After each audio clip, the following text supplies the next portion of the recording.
नमस्कार, दैनिक साथी के डिजिटल प्लेटफॉर्म में आपका स्वागत है। मैं हूं आपके साथ अमित विश्वकर्मा। बावल नगर पालिका चुनाव की तैयारियों का जायजा लेने पहुंचे हरियाणा के श्रम राज्य मंत्री अनूप ढांडा। कार्यकर्ताओं से पहले श्रम विभाग के अधिकारियों के साथ की बैठक। निर्धारित समय से 4 घंटा देरी से पहुंचने पर कार्यकर्ताओं में दिखी मायूसी। कार्यक्रम के दौरान अधिकतर कुर्सियां रही खाली। इस दौरान राज्य मंत्री ने प्रदेश में चुनाव की तैयारियों से लेकर अजय चौटाला की रिहाई पर भी बहुत कुछ कहा। अब सुनाते हैं राज्य मंत्री ने क्या कहा। ऐसा लेट हो गया। पहले मैंने अधिकारियों की मीटिंग में मेरे जो हमारे लेबर डिपार्टमेंट है उनके अधिकारियों की मीटिंग बुलाई हुई थी गेस्ट हाउस में, तो उनसे तो अभी मैं चर्चा करूँगा। यहाँ हमारे आज पार्टी के जो हमारे राष्ट्रीय संगठन सचिव और मेरी जिम्मेवारी लगाई थी कि जो यूएलबी के जो चुनाव होने जा रहे हैं उस चुनाव के लिए आप जा करके अपने कार्यकर्ताओं से, अपने पदाधिकारियों से विचार विमर्श करें कि किस वार्ड में कौन मजबूत है, किस पार्टी किस जाति के किस में वोट कितने हैं।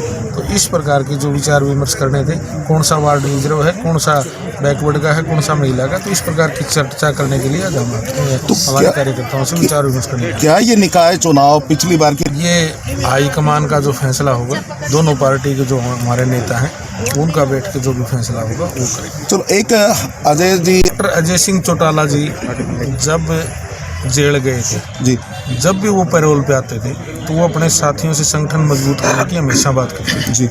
और हमेशा ही, चाहे उनको 2 दिन का समय मिलता था, चाहे 4 दिन का समय मिलता था, चाहे 15 दिन का समय मिलता, वो इसी तरीके से कार्यकर्ताओं के बीच में बैठ करके उनसे विचार विमर्श करते थे और अपने संगठन को मजबूत करने के लिए कहते थे। तो आज बिल्कुल वो एक तरह से रिहा हो गए हैं और पूरी मतलब उनकी जो संगठन को जोड़ने की बात है उनका हमेशा से ये दे रहा है हमारा संगठन मजबूत रहे और हमारे जो साथियों से जुड़े हुए हैं वो लगातार उनसे प्रयासरत यही रहे कि उनकी जो समस्या है उनका समाधान करने का। रोजगारी की जहाँ तक बात है, हमने 75% जो प्राइवेट सेक्टर में जो रोजगार देने का हम बिल लेकर के आए, नोटिफिकेशन भी हुआ था, तो किसी कारण कोर्ट में वो ले गए। सभी साथियों से विचार विमर्श चल रहे हैं। हमारे जो फैक्ट्री वाले हैं वो भी हमारे हैं, युवा है वो भी हमारे हैं, तो सबसे उनको संतुष्ट करके और सुप्रीम कोर्ट में शुक्रवार की सुनवाई है, तो शुक्रवार को जी शुक्रवार को शायद हो सकता है हम ये उम्मीद रखेंगे कि वो स्टे टूट जाएगा। और जो बेरोजगारी की जो बात है, 75% जो प्राइवेट सेक्टर में है जी, जो हमारे युवाओं को रोजगार मिले। सर, सबसे पहले तो के अंदर कमी थी, बिल्कुल अच्छे तरीके से नोटिफिकेशन गया था और पूरी तरह से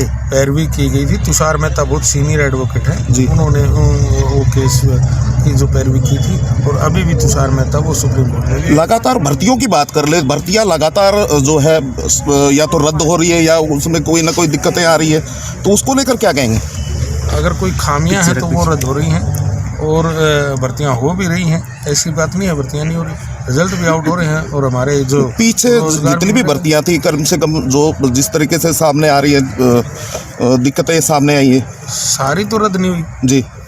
जो खामियां हैं वो अगर सरकार को, मुख्यमंत्री उप मुख्यमंत्री जी को कोई खामी नजर आ जाती है वो तो रद्द कर देते हैं। एक जो रजिस्ट्री घोटाले की बात है, विपक्ष लगातार कह रहा है कि अब भी जो कल परसों भी आपकी तरफ से जो आई थी बात, आखिर रजिस्ट्रियाँ जो है बिना एनओसी के प्रदेश में हुई है। विपक्ष का काम आलोचना करना है। अगर कोई इस प्रकार की बाकायदगी होती है तो उन अधिकारियों के चाहे कर्मचारी हैं उनके खिलाफ हम एक्शन लेते। श्रम राज्य मंत्री ने चुनाव में तैयारियों से लेकर श्रमिकों के लिए चलाई जा रही योजनाएं, युवाओं को 75% आरक्षण व अजय चौटाला की रिहाई सहित अनेक मुद्दों पर बात रखी। लेकिन सवाल है कि जिस जोश के साथ जेजेपी हाईकमान नगर निकाय चुनाव की तैयारियों में जुटा हुआ है, जिला स्तरीय कैडर में वह जोश नहीं दिखाई दे रहा है। अब देखना होगा कि जिस तरह से जजपा की ओर से बावल में चेयरमैन पद पर दावेदारी जताई जा रही है, इस पर किस तरह जीत दर्ज कर पाएगी, यह कहना बड़ा मुश्किल है।